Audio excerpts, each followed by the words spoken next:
Hi folks, Jennifer Nelson here with Pocket Hours. Pocket Hours is the only podcast made by realtors for realtors.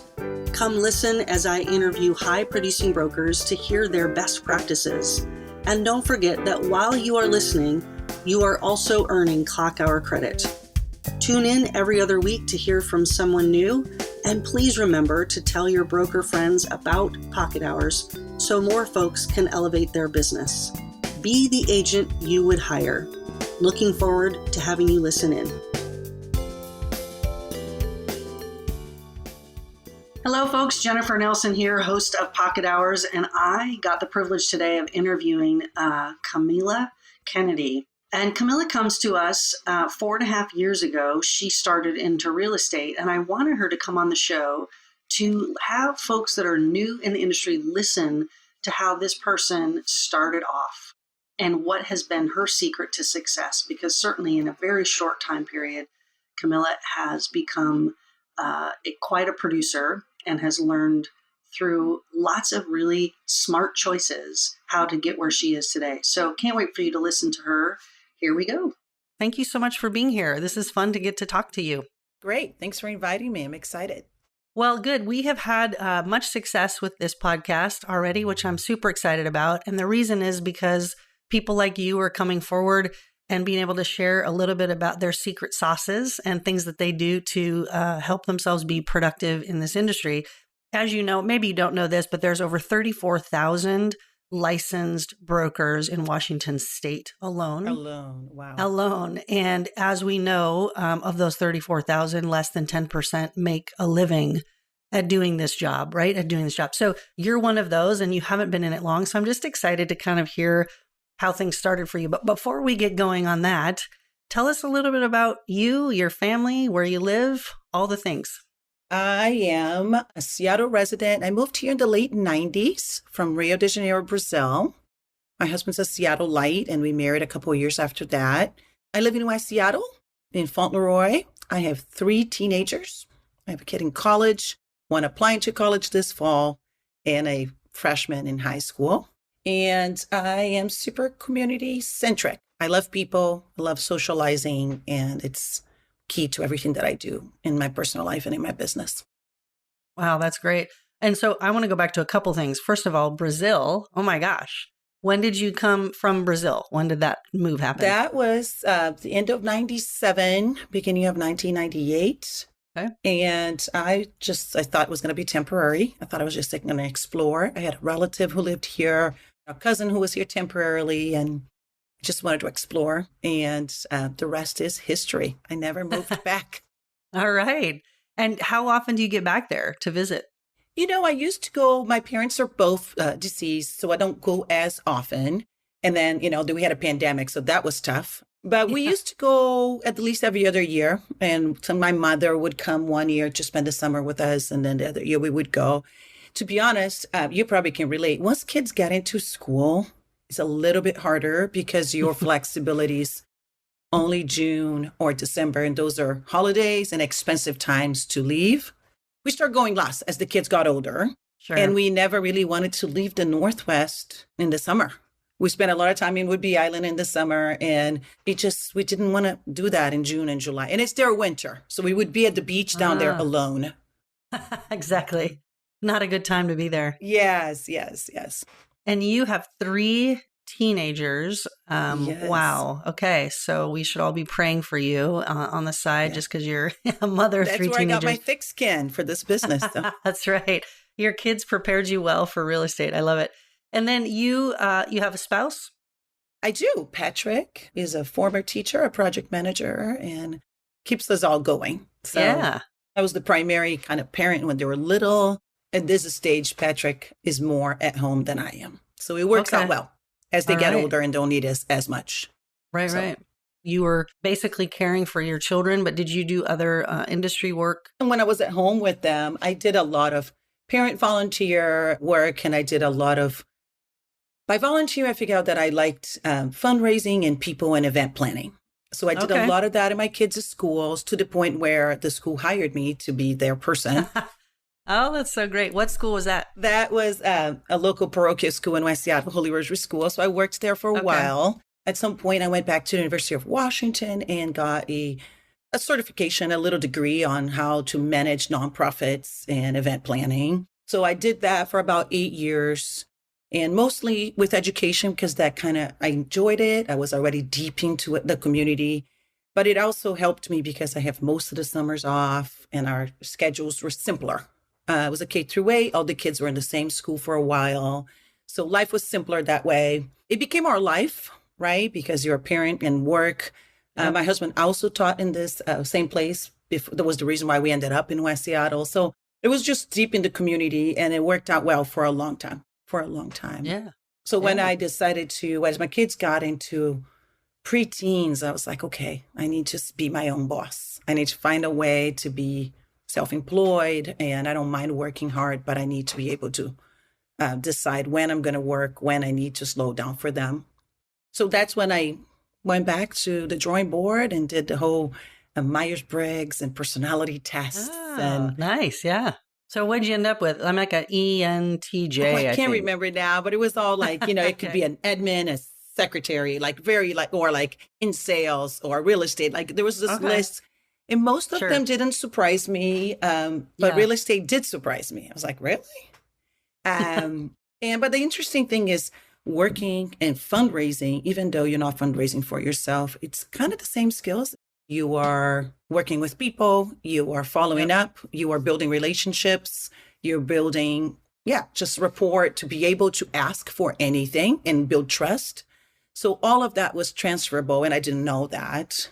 Before I did the search, I quit a nice job to try real estate. And so I spent about maybe 3 months going out to coffee and lunch with several agents that both of us know, to pick their brains and get ideas. And I wrote down this little notepad, saw some trends on what they were saying, what to do or what not to do. Most of them said, this is really hard. But it was great because I felt like I came in with proper, realistic expectations. Yeah, that helps. Right? But I've done a lot of little things before, especially when my kids were very little or I was new to this country, a lot of odd jobs. I've done nannying, I've done personal assistant. I had a professional organizing business before the recession. I worked in preschools with my kids. So there was a lot of things that I had done. And I wanted this to be the final career change. And I wanted this to be for life. So that was 4.5 years ago. 4.5. Okay. I was just about to ask you that. And just a couple comments about that for those of you listening to this interview on Pocket Hours, a couple things that Kamila said. One is that before she started, I should say, she took the time to go and just pick the brain of some people she respected in the area that she hoped to work in. And I will say that so many people, I think, get drawn to this industry because they think it's easy money.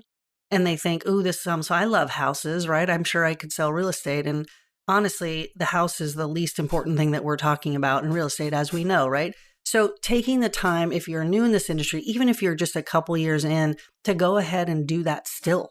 Go ahead and take people out to lunch that have done this for a while, pick their brain about best practices. This is partially why we started Pocket Hours, so that you could get clock hours while listening to people that maybe you should have taken to lunch, right? And pick their brain and hear some of their secret sauces and best practices. What I was going to say too is that there's probably many seasoned brokers that hear that and say, wish I would have done that before I started, right? I could have avoided some of those pitfalls and sort of learned some, like you said, you picked up on trends of what these producers were doing. And there's some definite, as we listen to Pocket Hours, even in these different interviews, you can find them in there as well as you listen to the different people talking. For sure. And I made sure that short list, it was about 8 to 10 of them, had people they were men and women. It was well represented. People who had done this for 10, 35, people who used social media, people who were, not very comfortable. So I just wanted to hear, and there were a couple agents from the East Side. I know a lot of people, so I came into this industry with a large network. And the other thing that was interesting is that as it started working out for me, I didn't bank on this, but as things moved on, those people became a little bit of like mentors. They felt respected, that they got asked instead of me arriving to shake up or try to compete with them. We were on the same side. So that was unanticipated, but worked out well. There has been some collaborations out of that as well.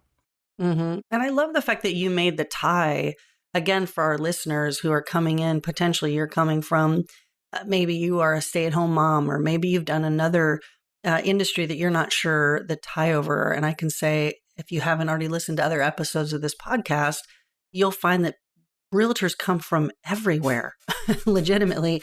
And what a setup for you, Kamila, to have already been really invested in this community through the school that your kids were involved in and other things that you invested in, to be able to say, hey, here's what I'm doing now. And people that have already trusted and liked and knew you to go, oh, well, great. Well, now we want you to sell our house, right? Or we want you to help us buy a house. Yes. So there's just a lot of crossover with other skills that you brought from your previous life before being a realtor that do make the transfer right over to this business. And that I can see it now looking back, Jennifer, but I didn't early on. There is everything that you do new. There is insecurity. There is nervousness. Sure. My main question that kept running through my mind was, why would anybody use me if they know somebody who's done this for 20 years, right? Like if I'm searching, I want the most experienced. So that kept playing in the back of my mind, and the self-doubt kept playing in the back of my mind. And then clients start coming, or opportunities, took a while for sure. And then I was like, no, this person respects you first. Remember that one committee that you did together, or Yeah. So you earned this person's trust first. And the more you do, the more you learn, and the better you get, and the confidence builds up. So absolutely. And I just want to reiterate kind of what you just said again for the listeners, is to say what Kamila just said is so important, especially for newer brokers, in that you're going to pull people that already trust you, maybe in another realm. And what they know is that you can learn the industry of real estate. But what they can't make up for is someone they don't trust, right? So they can go get a 30-year veteran that they don't know anything about, that they don't trust, that might know industry. That's fine.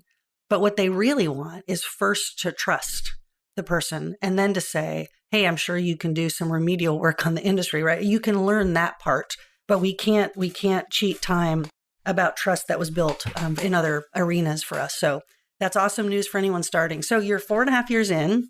Yep. And you've kind of hit it out of the park. So talk to us a little bit about the first year. Like, what was that like? You said a lot of insecurities and otherwise, but you started doing business pretty quickly on. So I started in the summer of 2018, and within a month, on August 1st of that year, I came in daily. I came into the office daily, even though it's an industry that you could work from anywhere. But in that case, I wanted to meet people. I wanted to offer to do open houses. I wanted to pick their brains. I wanted to run down the hall and say, hey, help me with this contract. I wanted to be in the pulse, and I wanted to be recognizable. So in hindsight, my first relationship building was within my brokerage, within my office. So I came in daily. I dropped my kids at school at the time. I still drove them. I drove them to school at 8:30 in the morning. I went into my office and I worked until the bell rang and picked them up. As business started to build up, I could not pick them up every day, but yeah. And then I went back to that little notebook where I took the notes from the interviews with the seasoned agents, and some things started to make sense. They were things that I wrote down that I didn't really understand what they meant. Right. Acronyms or inside talk, and then some things started to make sense. And I spent a good time I would preview listings, not really knowing what I was doing, just walk around, put my card, shake hands, and I would take every single class there was and just try. I do enjoy marketing, and I don't have any training or background, but I do have a natural sense for social media and a little bit of the marketing for somebody my age. If you're younger, you're not going to say so. So I kind of did some of that, and I worked really hard on creating lists and tracking everything, and worked out of an Excel spreadsheet for a while and started to learn. It was a lot of try and error, but I showed up every day. I did the Ninja installation within 2 months of getting my license. Mm-hmm. Didn't follow everything, but got the concept. with less than a year, I would say I did floor time. Some offices have that option. I did everything that was available. Did open houses for everybody. 2018 was an interesting year. The spring was very hot and the fall was very quiet. So I sat in many empty open houses. But what ended up happening was I would get someone who knew me, who saw my name and was on a run and came in to chat. So I ended up getting people to talk about. It was the cherry on top for the conversation on the next barbecue or something. So I just started doing that. It felt strange. It felt like you're fake until you make it for the first 6 months. But I just kept repeating it. And then by that spring of 2019, I had business, I had listings, I had relatives coming to me. It was still very nerve-wracking when I got my first listings. I just wanted to be honest. And I sometimes would tell my clients, I am not sure what the answer is, but I have fantastic people. I have great managers. I'm going to get back to you on that. And I did that for the first year a lot. The one thing that made me very nervous early on was the responsibility with contracts, checking the wrong box, the ramifications, legally speaking. I went to law school back home. It's not the same as here, but I just knew the responsibility of that. So that weighed on me really heavily. Actually printed most used forms, put in a binder with page protectors, and literally read them for the longest time. Until you use and you really review contracts, you don't feel as confident, but that made me not nervous early on. And so that's what I did. And I just started repeating and things were going well. And then when the pandemic hit, I had a handful of things in escrow, the momentum was great, but I really felt like I'm going to run out of business. I just started. And early on in 2020, in March, and that's when I started taking the ninja systems to heart. Yeah. Daily, weekly, monthly, scorecards, checks, everything. Yeah, I love it. That was the game changer. When I first came on, I did have a little business plan. It was basically a Word document. I found a template online and I wrote some pledges to myself. And I know myself, I knew I would get head first and I would have to remind myself, one of the reasons you're doing this is for your family. So remember to spend time with them and actually reap the benefits together, right? But I had very simple bullet points that I put down, join your chamber or be part of a networking group or do X amount of open houses per month, create an electronic newsletter and commit to that. So there were little things like that. And it was very general, but it kept me grounded. And there were some that was too biffy and I had to revise and say, okay, this is on the 3 to 5 year plan. I just have too much on my plate and the learning curve was steep. I want to go back just for a minute. I hope y'all have been enjoying listening to this like I have, but I want to point out a couple things that Kamila said. One, when she interviewed other brokers before she got into this, they said it's hard work. And I can tell that you took that to heart because you came into this industry and said, I'm going to show up every day. I'm going to work this like a job, not a hobby. We have a saying that says, if you treat this like a hobby, you'll get paid like a hobby. And if you treat this like a job, you get paid like a job. So you showed up every day. You took it seriously. You came to the office. That's another big, big thing. This can be a very lonely business. And new people, I think, that have a little bit of ego are sort of like, well, I'll figure it out as I go. And I can be at home watching Netflix in the morning and then maybe, talk to a client in the afternoon once. And no, right? Like this is where you go and say, I want to surround myself with people who know more than I do just by being there, osmosis. I can hear other conversations they're having with their clients, et cetera, and how important that is to your development, right? So kudos to you for taking it seriously. And then I love this sort of, as we're listening to you talk, you're saying, we heard about ninja installation, and you sort of did the, okay, I think I get it. And then when business started to shift for you, you went back to that fundamental training, that installation, and said, oh, okay, now I get it more. And these sorts of things set us up for success. And this is a tried and true system. So we've referenced this a couple different times in different podcasts. But for those of you that are new and listening into Kamila's interview for the first time, we're talking about Ninja Selling. It's a company out of Fort Collins, Colorado that created a system, an installation called Ninja Selling that helps you realize potential and make a very consistent business in real estate instead of the normal mountaintop valley sort of experience that most realtors have experienced. So if you haven't taken it, highly recommend it. Best training I've ever had in 20 years. I've been doing this, by far the best training I've had. And then stick with the plan. So keep going. So you're doing Ninja now. You're into the pandemic. And then what happened next? The first 30 days was strange, right? Like the market, the stock market wasn't doing well. I had things in escrow that had jumbo loans, and we couldn't really get inspectors or appraisers into the homes depending on the down payment size. So it was very strange. But what was happening, because it was so early on, is that I had good springs and summers and very dry winters, right? And that was nerve-wracking. And I started putting money away for the winters. I didn't know what staying in flow, as people say, meant. Yeah. And then as I started to be more serious and more diligent, I doubled the amount of hours that I put into it because I wanted to make double the amount of money I was making. And, I actually had a seasoned agent tell me, how much money do you want to be making? And at a time, I said something that looked really large. And this person said, well, how many hours a week are you working? Granted, we are on lockdown. I couldn't go anywhere. And I said something really on the low side, on the part-time side. And he said, this kind of hours does not reap this kind of income. Right. And that resonated with me. And I said, well, and then I can work more. I don't mind working. I'm in lockdown. I'm working for my family for free. I'm like, I can get out of here and get more work done. Exactly. So I dialed up on the effort instead of just wallowing in the lockdown and just staying. And then, so I dialed up my efforts at that time. Yeah, that makes my sense. efforts at And that did time. you reap those benefits?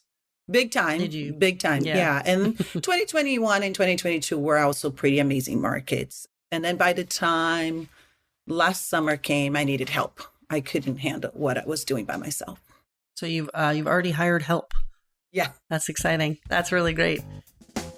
Pocket Hours is brought to you by Scout Real Estate. Hi, I'm Jennifer Nelson, owner at Scout Real Estate. I started this firm with the vision of doing things differently, with our focus on legendary service for our clients and creating a community of producing agents to spur each other to do higher quality work. If you are interested in learning more about how a small group of like-minded brokers have come together to have some fun while doing a lot of business, reach out to me, 206-227-7966, or email jennifer@scoutrealestate.com. I promise you this, fun is a high priority for me, but so is winning. So if you appreciate those two things, you might be interested in Scout.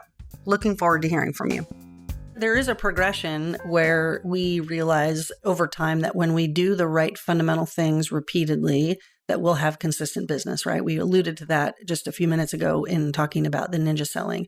So as Kamila did that, then she realized, wow, not only is it consistent, but it's a lot of business coming my way.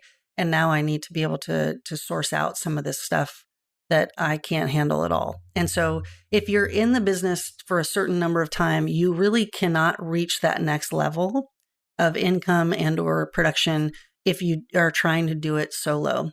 One of my favorite examples of this is Scott Monroe, who is a good friend of mine. So I can bring him up and put a little shade on him just for a minute. He won't mind at all.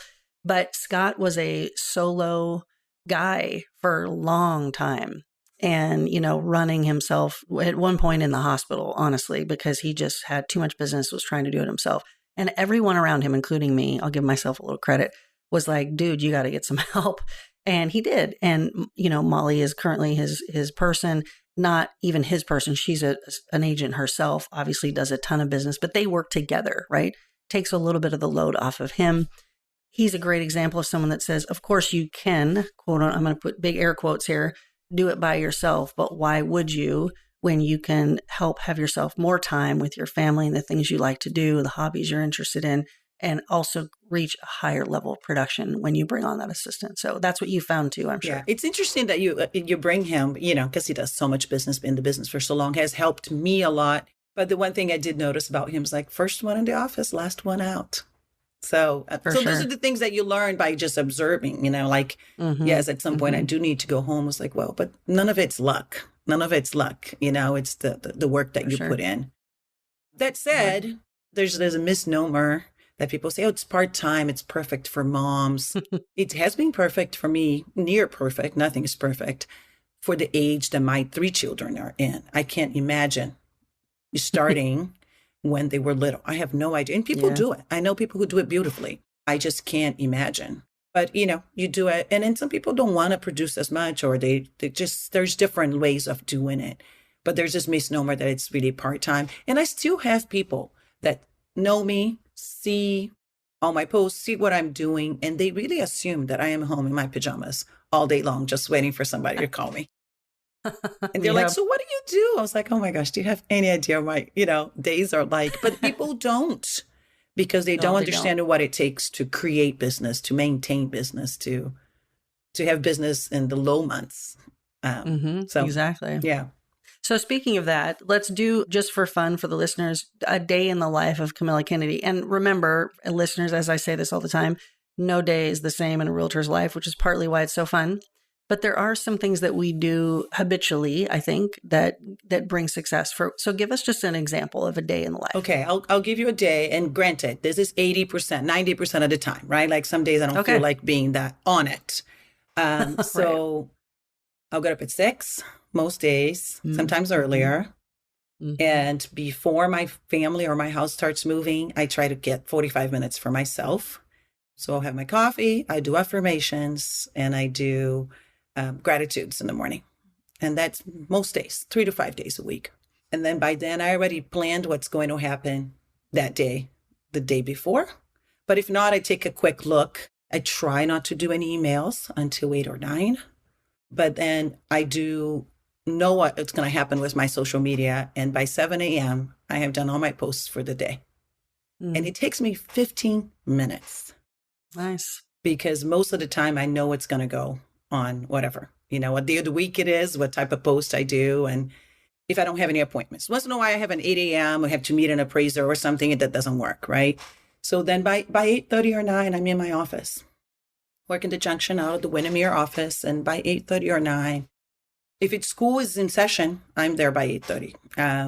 And I will be in the office. And that's when I do most. Of course, I have appointments, but I start from there. So I'll do like emails from 9 to 10 or 9 to 11.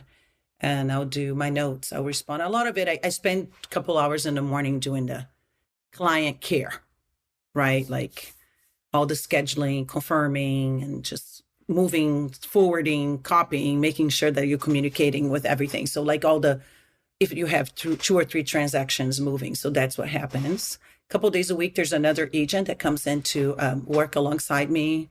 And we tend to do that Monday through Wednesday. So the 2 of us kind of divide and conquer and plan, especially the things that the notes you send out, the property reviews that happen every week. So that all gets done early on in the week. And I attend all my office meetings. So that's a day in the life. And then I'll do showings, sometimes late afternoon, depending what's happening. And there's just a lot of appointments. So a lot of it the mornings tend to be the same. So from 6 to 9 in the mornings tend to be similar. There's just a lot of appointment. And usually Mondays is a day where I upfront all the weekly check-ins with everybody. All the lenders that have transactions that haven't given me an update. Is the appraiser coming or not coming? When is that result coming? I just kind of bug everybody for updates so I can go to my sellers or my buy and give them updates. So there's some things that we repeat every week between the other agent and I. And there's some things that we do monthly, such as marketing and some other stuff. And then I do a little bit less buyer showings now because she helps me. So there's a little bit less driving around. And I take a class or go out to lunch or meet somebody just about every week. That said, this last spring was so busy. There were so many things overlapping. There were so many calls. A lot of it fell out of whack, right? It wasn't really happening that way. What I did notice when I didn't have help or wasn't as structured was spring. For whatever reason, my business is very busy in the spring and summer, especially early spring. And then that's when I stopped doing all my activities. Then I would have a dry fall. So I start to see the patterns. And those are things that agents told me early on in those early interviews that whatever business you have now is activity that you likely did 3 months ago. And I couldn't tangibly understand what they were talking about. And now I do. So, 2 years into it, by then I had plans. What happens in January, what happens in February, what happens in March. And at the end of the year, I tweak a little bit, and revise what worked, what didn't work, what was too costly, what had no returns. In the beginning, I just tried a little bit of everything. Sure. Yeah. But it's hard to measure because you can tell if you stuck to it or not. And then I started to realize where my business was coming from. Who were the people? What are the organizations? What are the groups that really are loyal to me? And I said, well, that's where I'm putting my money at, or who I'm supporting, right? So those are the places that I try to do sponsorships and say yes to when they need, because it comes around. It's true. Love comes around. It's very true. Yeah. Mm-hmm. So most days, I have to say I start the week so strong. So Monday through Wednesday is like perfect plan. And then by Thursday or Friday, I'm moving slower because it was just so busy, right? But I don't mind that, because then I will do Thursday and Friday a little lighter, because a lot of times you work weekends again. It's true. Right. It's true. At this point, I don't work every single weekend anymore. Yeah. Try not to. Yeah. In the beginning, I did every single weekend. Yeah. And for those of you that are listening to more than just this interview, you'll notice a trend, and I'm going to point it out, is to say that many of these people that are producing higher volumes of real estate sales are getting up at 5 or 6 in the morning. And that's consistent. I mean, I've asked many of the folks, and that's a consistent thing. And what I love about what Kamila just said is that time is a precious time for her to do what she needs to do to sort of get her mindset, which is a huge ninja practice, ready for her work. So you remember the days when you miss that, and then you just dive right into work, and how that day goes versus the feeling of, I got up at 6, I did my affirmations and gratitudes, and then I got into my email later and didn't let the emails be the master of me, right? Like, this is what I have to respond to right now. So really, really important practice. I also realized as you were talking that you're a quick study, which I knew that when I met you, when you first were starting. You tried everything to sort of see what was going to work for you, and then made it really personal, which is so important. Again, is that if you just say, well, someone else does this and I need to do it too, but it doesn't resonate with you, it's never going to come off and play well for you. If you say, I've tried these 8 things and here's the 3 things that give me the most return, now that's where I'm going to spend my time and money. There, your brain just kicked in, and that's going to actually help you be successful in the business. So that's great. So tell me, this is kind of a fun question. You've been in 4.5 years. We get to see some crazy things in our business. So is there anything that you can think of off the top of your head that you were like, I did not expect that, either in a showing or I know it's top of your head. I'm a huge people's person. I come from, I don't know if it's just a coach or just my family. That's very, like large families, a lot of people together. So reading humans tend to be a natural, a given. That said, we are dealing with people in the most stressful moment of their lives. Even if they're not showing, even if they're saying the right words, the stress level is high.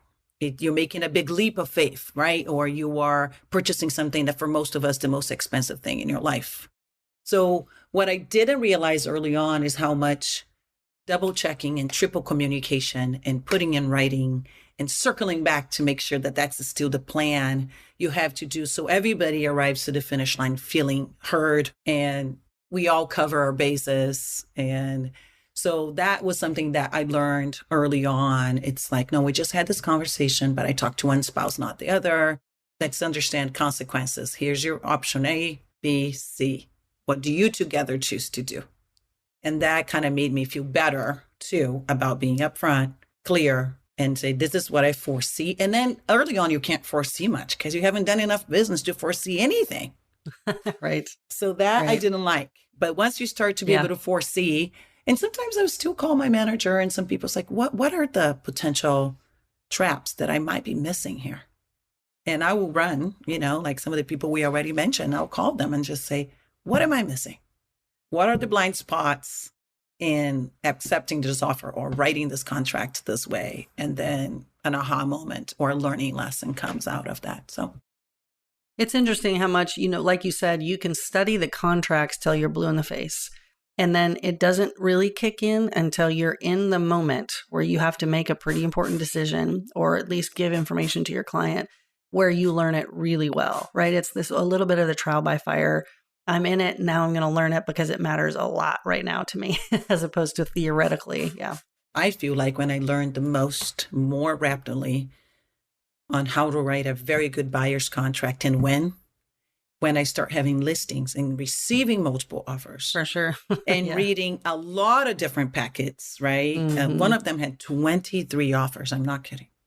Yeah. Reading through everything and reviewing everything and understand. I'm like, oh, I don't think this is going to be the best offer, but I like what they did here. I'm going to, Yeah. it's a learning I'm gonna copy lesson this. on how to Yeah. communicate, on how to present, Yeah. on how to be a team player. So every time I had a listing and the last couple of years were pretty, hot, the next time I wrote an offer the next week, my buyer would do really well. And I think it was just that learning lesson because Benefiting. yeah.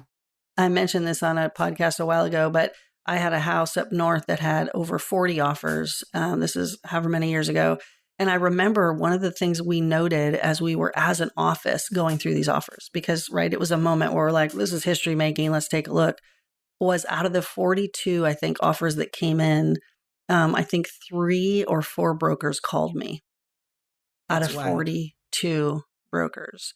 So the communication that you have with other brokers is so important. And in fact, one of the ones that called me is one of the ones that won, not necessarily because the other ones didn't have other good offers, but because they were just laissez-faire about, well, I'm just going to write this offer and send it to your email, not even checking if I got it, not even checking what mattered to the sellers, et cetera, et cetera, et cetera, not recognizing the rapport building that needed to happen between me and them to represent their client the best. So yes, for sure. I love it when you're on the listing side because you get to learn, oh, well, that's a nice touch. I'm going to incorporate that into my next representation for my buyer. I love it.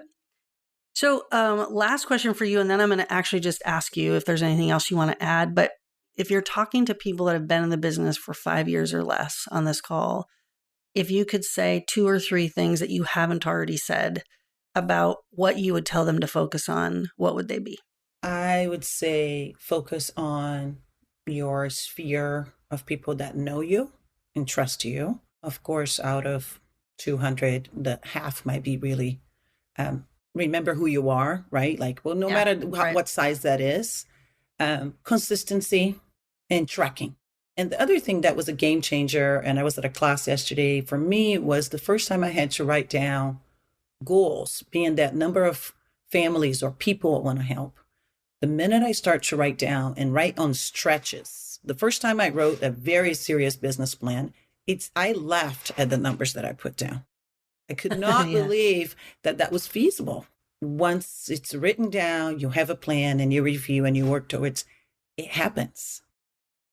And that to me felt like woo-woo magic. I couldn't believe that was possible. And so that to me is amazing. And that's the affirmation that, that's what makes me get up in the morning and do all the things all over again, because you understand it's viable.